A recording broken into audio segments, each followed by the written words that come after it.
ഒന്ന് വേഗം വന്നറാ. ഏയ് ഒന്ന് നിക്കടാ. നിയാസേ എന്തരാ?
Sir,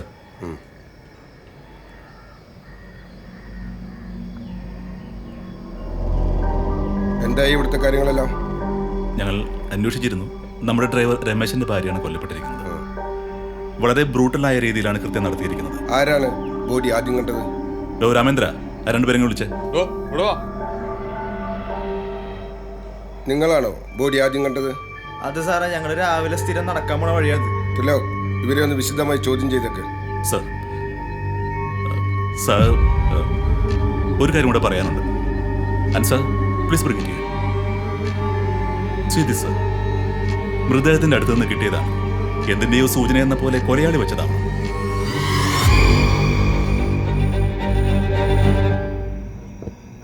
hello sir.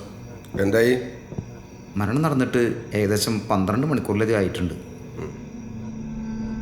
ഈ സ്ത്രീ 5 മാസം പ്രഗ്നൻ്റ് ആയിരുന്നു. ഇവരുടെ വയർ എന്തോ ആയുധം വെച്ചാണ് തുറന്നിരിക്കുന്നത്. മരണകാരണം ബ്ലീഡിങ് തന്നെ, പോസ്റ്റ്മോർട്ടം ബ്ലീഡിങ്, വിച്ച് മീൻസ് കുട്ടിയെ പുറത്തെടുത്തതിന് ശേഷം 500 മുതൽ 1000 ml വരെ ബ്ലഡ് ലോസ്. സാർ, വളരെ സ്ട്രേഞ്ച് ആയിട്ടുള്ളൊരു കാര്യം, വയറ്റിനുള്ളിലെ ഭ്രൂണം മിസ്സിംഗ് ആണ്. എന്തെങ്കിലും മെന്റലി ഡിസോർഡർ ഉള്ള ഒരാളായിരിക്കും അത് ചെയ്തിട്ടുണ്ടാവുക. അല്ലാതെ ഒരാൾക്ക് ഇത്ര ക്രൂരമാവാൻ സാധിക്കില്ല. You are saying it's A psycho? ഇങ്ങനെ ഉറപ്പിച്ചു പറയാൻ സാധിക്കില്ല. ഇതിനെപ്പറ്റിയൊക്കെ നന്നായി അറിയാവുന്ന ആരോ ആയിരിക്കണം ചെയ്തിരിക്കുന്നത്. എല്ലാം വളരെ കൃത്യതയോടെ. പോസ്റ്റ്മോർട്ടം റിപ്പോർട്ട് പ്രകാരം വളരെ ക്രൂരമായാണ് കൊലപാതകം നടന്നിരിക്കുന്നത്. സാർ, കൊലപാതകം മാത്രമായിരുന്നു ഉദ്ദേശമെങ്കിൽ എന്തിനാ അയാൾ വയറ്റിൽ നിന്ന് ഭ്രൂണം എടുത്തുകൊണ്ട് പോകണം? Yes, that the same thing I was also confused. Sir, അപ്പോൾ ബോഡിക്കടുത്ത് നിന്ന് തൊട്ടിലുപേക്ഷിക്കാനുള്ള കാരണം എന്തായിരിക്കും? ഒരു പക്ഷേ എന്തെങ്കിലും സൂചന നൽകുന്നതായിരിക്കാം. അതുമല്ലെങ്കിൽ മറഞ്ഞിരുന്ന് അയാൾ നമ്മളെ വെല്ലുവിളിക്കുന്നതുമാകാം. ഇതുപോലെ എന്തെങ്കിലും സൂചന നൽകി വെല്ലുവിളിക്കുകയാണെങ്കിൽ അയാളൊരു സൈക്കോപാത്ത് ആവാനല്ലേ സാധ്യത? സർ, അയാൾ വെറുമൊരു സൈക്കാവാനുള്ള യാതൊരു ചാൻസും ഇല്ല സർ. പോസ്റ്റ്മോർട്ടം ചെയ്ത ഡോക്ടർ പറഞ്ഞത് കൊലയാളി കുറ്റം ചെയ്തിരിക്കുന്ന രീതി വളരെ വ്യക്തമായ പ്ലാനിങ്ങോട് കൂടിയാണെന്ന്. അതുപോലെ തൊട്ടിൽ വെച്ചയാൾ ഈ കേസിൽ ഇൻഡയറക്റ്റ് ആയി എന്തോ സൂചന തന്നതാവും. എന്തോ പ്രതികാരമൊക്കെ ചെയ്യുന്ന പോലെ. താൻ എന്ത് പൊട്ടത്തരോടെ പറയണേ? പ്രതികാരമായിരുന്നു ഉദ്ദേശമെങ്കിൽ വേറെ എന്തൊക്കെ മാർഗമുണ്ട്? ഇങ്ങനെ ബ്രൂട്ടലായി കൊല ചെയ്യേണ്ട ആവശ്യമുണ്ടോ? പിന്നെ കൊല്ലപ്പെട്ടത് നമ്മുടെ ഡ്രൈവർ രമേശിന്റെ ഭാര്യയാണ്. അവരെ കുറിച്ചും അന്വേഷിച്ചു. അവരൊരു സാധു സ്ത്രീയാണ് സർ. സർ, അവർ ചിലപ്പോൾ പാവം സ്ത്രീ ആയിരിക്കാം. പക്ഷെ കൊലയാളി മറ്റാരോടുള്ള പക ഇവരോട് തീർത്താണെങ്കിലോ? അല്ലാതെ ആ സ്ത്രീയെ കൊല്ലാനുള്ള യാതൊരു പോസിബിലിറ്റിയും ഈ കേസിൽ ഞാൻ കാണുന്നില്ല സർ. ഇയാൾക്ക് ഭ്രാന്താണ് sir. Okay, you investigate this case and give me the report as soon as possible. Sir, please. എന്റെ ഊഹം ശരിയാണെങ്കിൽ ഇതേ പാറ്റേണിൽ ഇനിയും കൊലപാതകങ്ങൾ നടക്കും. No more questions. Meeting is അഡ്ജേർൻഡ്.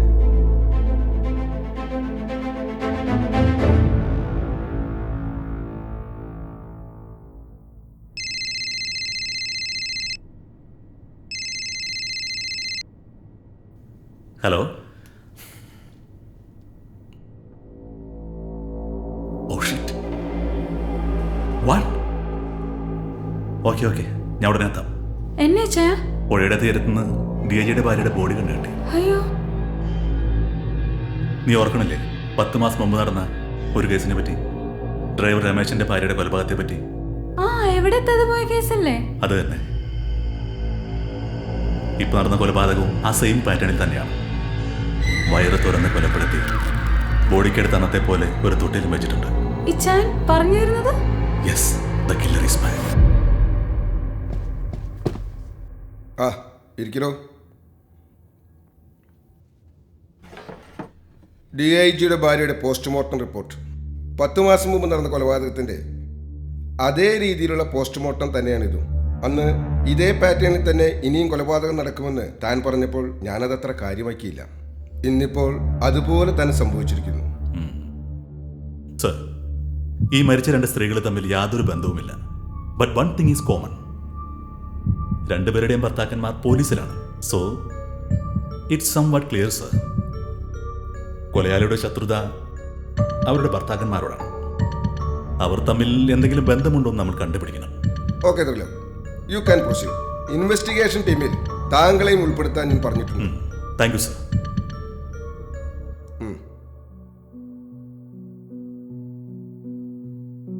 She's okay, കുഴപ്പമൊന്നുമില്ല. ഡോക്ടറോട് എത്ര നന്ദി പറഞ്ഞാലും തീരില്ല. കഴിഞ്ഞ 5 വർഷമായി ഞങ്ങൾ പോകാത്ത സ്ഥലമില്ല. ഇതിനൊക്കെ നന്ദി എന്തിനാണോ? ഞാൻ എന്റെ ജോലിയല്ലേ ചെയ്യണേ. പിന്നെ കുര്യാക്കോസ് അച്ഛൻ പ്രത്യേകം പറയാറുണ്ട് നിങ്ങളുടെ കാര്യം. ഫാദർ എനിക്ക് പണ്ടേ മുതൽ അറിയാം. ഞങ്ങളുടെ ഇടവകയിലായിരുന്നു ഈ അടുത്ത അച്ഛനെ പരിചയപ്പെട്ടത്. അങ്ങനെയാണ് സാറിന്റെ കാര്യം പറയുന്നത്. അച്ഛൻ ഇവിടെ വരുമ്പോഴൊക്കെ നിങ്ങളെ പറ്റി പറയാറുണ്ട്. എന്തായി തന്റെ കേസൊക്കെ? പേപ്പറിലൊക്കെ കാണാറുണ്ട്. കേസിന്റെ പുറകെയാണ് ഞാൻ ഇപ്പോഴും സാറ്. അതാണ് ചെക്കപ്പിന് വരാൻ ലേറ്റ് ആയത്. കേസിന്റെ പുറകെ മാത്രം പോവാതെ ഭാര്യയുടെ ഹെൽത്തും കൂടി ഒന്ന് നോക്കണോ. ഇരിങ്ങാലക്കുട കൊലപാതക പരമ്പരയിൽ ഇതുവരെ ലഭിച്ചിട്ടുള്ളത് 2 വിക്ടിംസാണ്. അതിൽ രണ്ടാമത് കൊല്ലപ്പെട്ടത് DIGയുടെ ഭാര്യയാണ്. അതുകൊണ്ട് തന്നെ മുകളിൽ നിന്ന് നമുക്ക് നല്ല പ്രഷറുണ്ട്. ഈ കൊലപാതകം മീഡിയ വളച്ചൊടിക്കുന്നതിന് മുമ്പ് പ്രതിയെ നമുക്ക് കണ്ടെത്തിയേ പറ്റൂ. CI Triloka Alexander have some conclusions.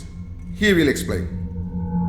ഈ 2 കൊലപാതകങ്ങളും നടന്നത് ഒരേ രീതിയിലായതുകൊണ്ട് തന്നെ ഇത് ചെയ്തിരിക്കുന്നത് ഒരാൾ തന്നെയാണെന്ന് ഉറപ്പിക്കാം.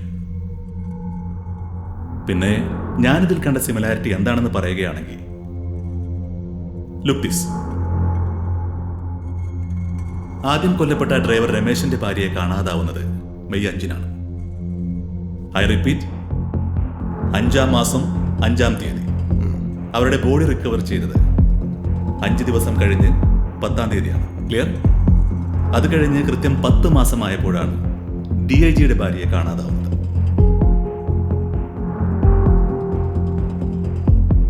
അതായത് ഇക്കഴിഞ്ഞ March 5-ന്.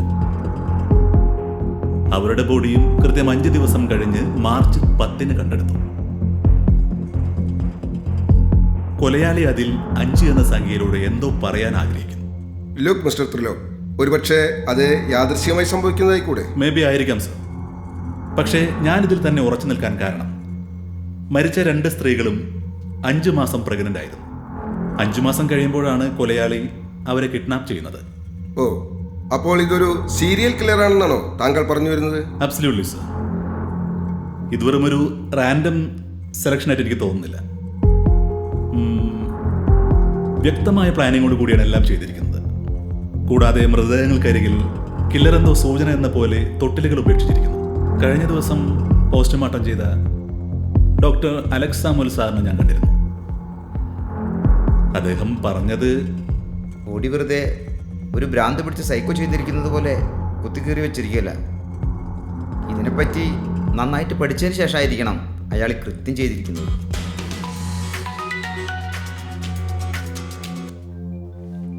Yes, DCP Deepak Dev here. What? Okay. Trilok, താങ്കൾ പറഞ്ഞതുപോലെ തന്നെ സംഭവിച്ചു. DYSP വൈശാഖരാജിന്റെ ഭാര്യയെ ആരോ തട്ടിക്കൊണ്ടുപോയിരിക്കുന്നു. സർ, കഴിഞ്ഞ 2 വിക്ടിംസും മിസ്സായിരിക്കുന്നത് നമ്മുടെ ടൗൺ പരിധിയിലാണ്. സോ അതുകൊണ്ട് തന്നെ അവൻ പുറത്തേക്ക് പോകില്ല. 5 ദിവസം നമുക്ക് സമയമുണ്ട്. അതിനുള്ളിൽ പൂട്ടിക്കിടക്കുന്ന ഫാമുകൾ, വീടുകൾ, വാഹനങ്ങൾ എല്ലാം സെർച്ച് ചെയ്യണം. സംശയാസ്പദമായ രീതിയിൽ കാണുന്ന എല്ലാ വാഹനങ്ങളും ചെക്ക് ചെയ്യണം. Okay sir.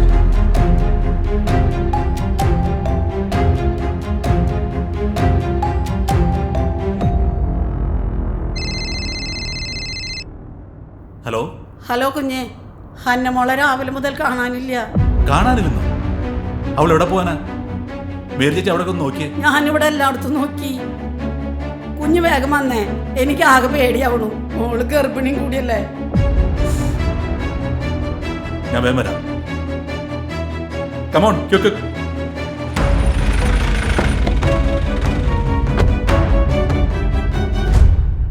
എന്തുണ്ടായേ? പ്രിയപ്പെട്ട ഇച്ചായൻ എന്നോട് ക്ഷമിക്കണം. പൊറുക്കാൻ പാടില്ലാത്ത തെറ്റാണ് ഞാൻ ചെയ്യുന്നതെന്ന് എനിക്കറിയാം. ഞാൻ എൻ്റെ കൊച്ചിനച്ഛനൊപ്പം പോവുകയാണ്.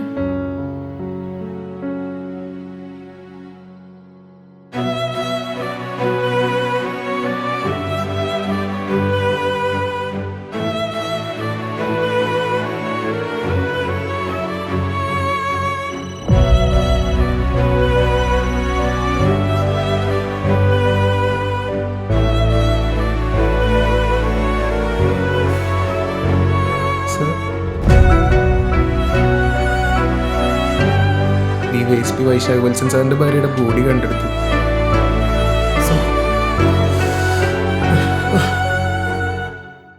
ത്രിലോക്, താൻ പറഞ്ഞത് ഇതുവരെ ഞാൻ കേട്ടു. But this incident I can't do anything. Sir, അയാൾ എൻ്റെ ഭാര്യയെ തട്ടിക്കൊണ്ട് പോയതുകൊണ്ടാണ്. മണ്ണ കണ്ട പച്ച മലയാളത്തിലോട് തന്റെ ഭാര്യ കത്തെഴുതി വെച്ചിരിക്കുന്നത്. അവർ ആരുടെ കൂടെ ഒളിച്ചോടി പോയിരിക്കുന്നത് താൻ കില്ലറിന്റെ തല്ലിൽ കെട്ടിവെക്കണം. സാർ, ഇയാൾ ഒറ്റ ഒരുത്തം കാരണമാണ് ഇന്ന് ആ കില്ലർ രക്ഷപ്പെട്ടത്. സർ, ജോലിയുടെ ഭാഗമായിട്ട് No more explanation. I am sorry. You are suspended.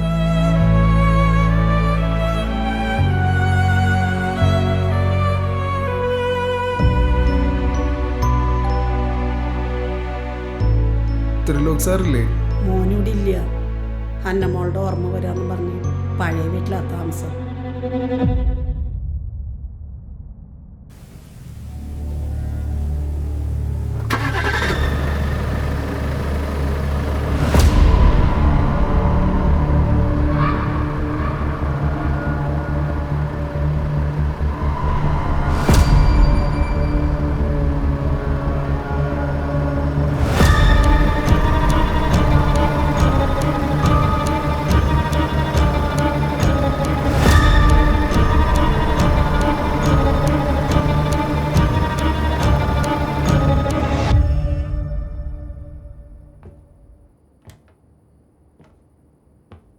സാറെന്താ suspension കഴിഞ്ഞിട്ട് തിരിച്ചു വരാത്തത്? ഇനി ഞാൻ ആ ജോലിക്കില്ലടോ. സത്യസന്ധമായി ജോലി ചെയ്തിട്ടും നഷ്ടങ്ങൾ മാത്രമേ എനിക്കുണ്ടായിട്ടുള്ളൂ. സാറിനെ പോലെ ഒരാളെയാണ് ഈ ഡിപ്പാർട്ട്മെന്റിന് ആവശ്യം. സാറിങ്ങനെ വെറുതെ കുടിച്ച് നശിക്കല്ലേ. സ്വന്തം കുടുംബം പോലും നോക്കാതെയാണ് ഞാൻ ആ കേസിൻ്റെ പിന്നാലെ പോയത്. അതുകൊണ്ടാണ് എനിക്കെൻ്റെ ഹന്നയെ നഷ്ടമായത്. അവൾ ആരുടെയും കൂടെ പോയതല്ലടോ, അവളെ അവൻ കൊണ്ടുപോയത്. ഞാൻ അവൻ്റെ പുറകെയാണെന്ന് മനസ്സിലായതുകൊണ്ട്. സാർ, പക്ഷേ സതീഷിന് പോവാം. ഓക്കെ സാർ, ഞാൻ പോവാണ്. പക്ഷെ ഞാൻ ഒരു കാര്യം പറയാനാണ് വന്നത്. He strikes again. ACP Chandra സാറിൻ്റെ ഭാര്യ ഇന്നലെ മുതൽ മിസ്സിംഗ് ആണ്. അവരും 5 മാസം പ്രഗ്നൻ്റ് ആയിരുന്നു. കംപ്ലീറ്റ് ഷെയിം ഫോർ അവർ ഡിപ്പാർട്ട്മെന്റ്. അതിന് ഞാനെന്ത് വേണം? ശരി സാർ, ഞാൻ ഇറങ്ങാം.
ഇതിനെപ്പറ്റിയൊക്കെ നന്നായി അറിയാവുന്ന ആരോ ആയിരിക്കണം ചെയ്തിരിക്കുന്നത്.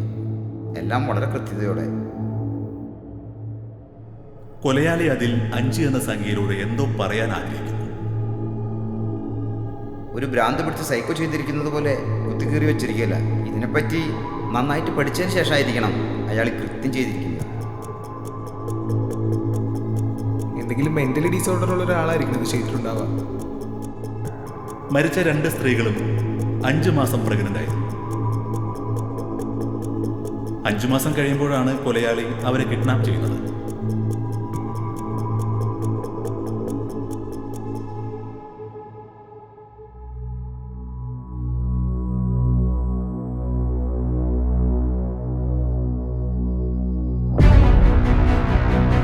ഇച്ചായ ഒരു photo എടുക്കോ?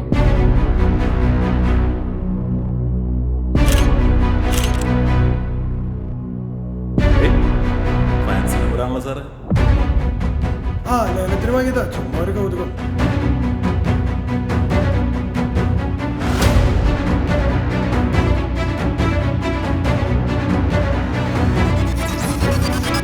Doctor AB Mathew. Kuriakose അച്ഛന് അയാൾ എത്ര നാളായിട്ട് അറിയാം? എത്ര നാളായി അറിയാമെന്ന് ചോദിച്ചാൽ വളരെ ചെറുപ്പത്തിൽ തന്നെ അവൻ്റെ അച്ഛനമ്മയും മരിച്ചു.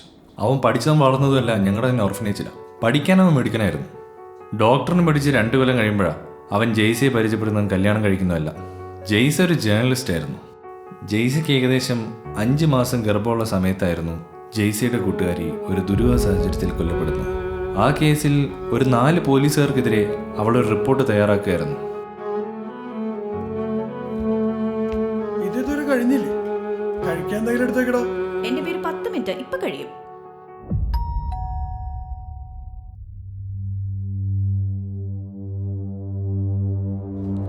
എന്താ ഡോക്ടറെ, സുഖല്ലേ? ഡോക്ടറെ വളച്ചേട്ടില്ലാതെ കാര്യം പറയാം. ഡോക്ടറുടെ കെട്ടിയോള് ഞങ്ങൾക്കിട്ടെന്തോ ഉണ്ടാക്കാനുള്ള തയ്യാറെടുപ്പില്ല. അതങ്ങ് നിർത്തിയേക്ക്. ചുമ്മാ പേടിപ്പിക്കാതെ പോടും. ഞാൻ റിപ്പോർട്ട് സമർപ്പിക്കുകയും ചെയ്യും, നിങ്ങളൊക്കെ ജയിലാക്കുകയും ചെയ്യും. ഈ കൊച്ചു നമുക്കിട്ടെന്തോ പണിയാനുള്ള ഒരുക്കത്തിലാണല്ലോ.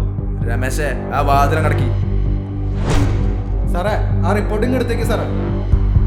ഏയ് വേണ്ട സാറേ, സാറേ ഏയ് വേണ്ട സാർ. ഏയ് സാറേ ഒന്നും ചെയ്യരുത്, അവള് പ്രഗ്നന്റ് ആണ് സാർ. വിടറോ സാറേ, അവളൊന്നും ചെയ്യരുത്, അവള് പ്രഗ്നന്റ്. ഡോക്ടറെ എന്തായാലും ഇവിടെ റിപ്പോർട്ട് സമർപ്പിക്കും. ഞങ്ങളൊക്കെ അകത്ത് പോവുകയും ചെയ്യും. കൊലപാതകം കുറ്റം ഒന്നായാലും ഒന്നിൽ കൂടുതലായാലും പ്രത്യേകിച്ച് മാറ്റമൊന്നുമില്ല. കുത്തു സാറേ ഇവിടെ.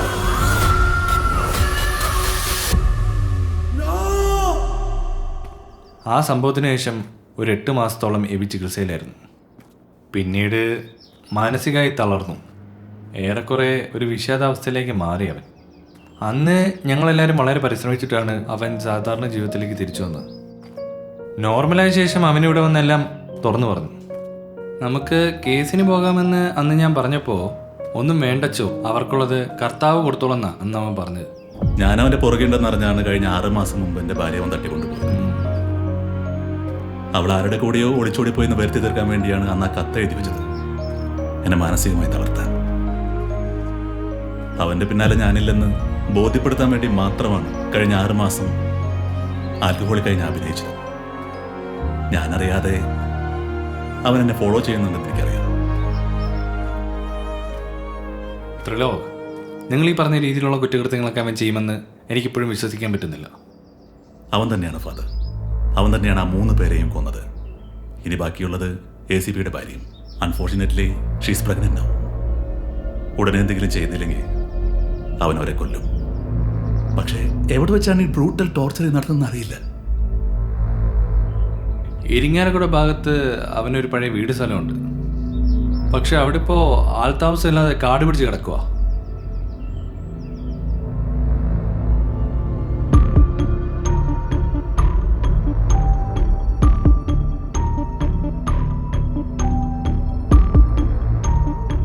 ഫാദർ, ആ പറയും.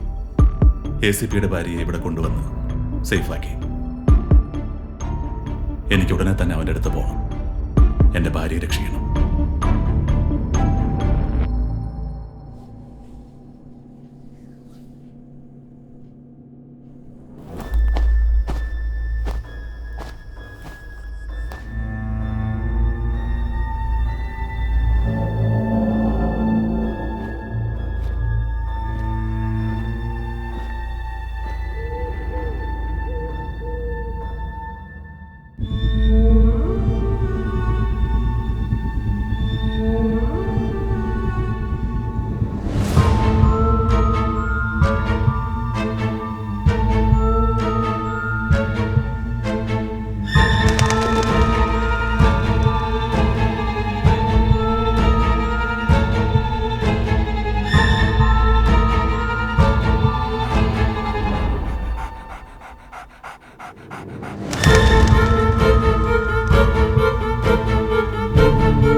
മിസ്റ്റർ ത്രിലോക്, എനിക്കറിയാമായിരുന്നു നിങ്ങൾ വരുമെന്ന്. ഡോക്ടർ പ്ലീസ് അവളൊന്നും ചെയ്യരുത്. എൻ്റെ ഇരയെ നിങ്ങൾ തട്ടിയെടുത്തപ്പോൾ നഷ്ടമായത് എനിക്ക് കിട്ടേണ്ട രീതിയാണ്.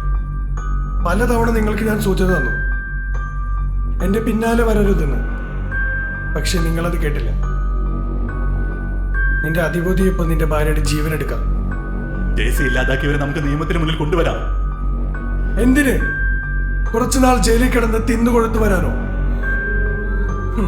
അവർക്കതൊന്നും പോരത്തില്ലോ. പക്ഷെ നീ എന്റെ നീതിപതികൾക്ക് കുറുകെ തടസ്സങ്ങൾ സൃഷ്ടിച്ചു. ഡോക്ടർ, ഞാൻ എന്റെ ജോലിയാണ് ചെയ്തത്. അതിനുള്ള ശിക്ഷ എനിക്ക് തന്നോളൂ. ഒരു തെറ്റ് ചെയ്യാതെ എന്റെ ഭാര്യ ഒന്നും ചെയ്യരുത്.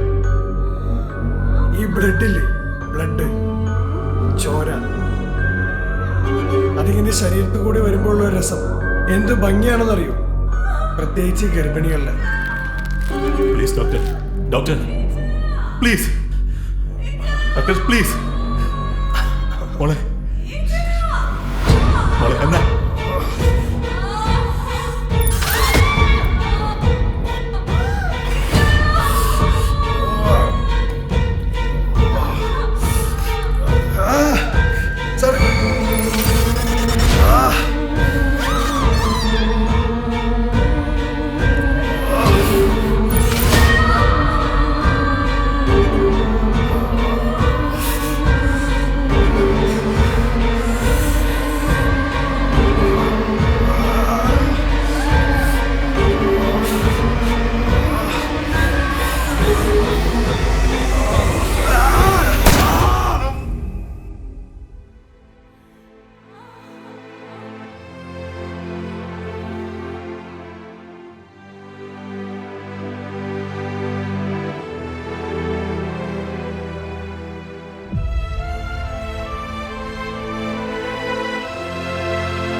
ഇച്ചായൻ,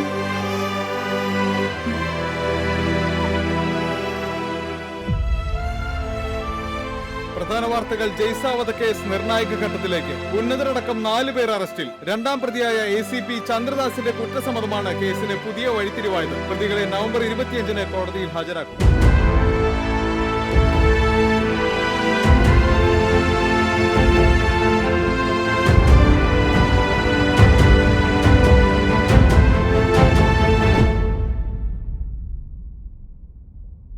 അന്ന് നിങ്ങളൊക്കെ കൂടെ ആ ഡോക്ടറോടും ജേസിയോടും കാണിച്ച ക്രൂരതയുടെ ഫലമാണ് ഒന്നും അറിയാത്ത നിങ്ങളുടെ ഭാര്യയും കുഞ്ഞുങ്ങളും അനുഭവിച്ചുകൊണ്ടിരിക്കുന്നത്. നിങ്ങളുടെ ഭാര്യ എവിടെ ഉണ്ടെന്ന് എനിക്കറിയാം.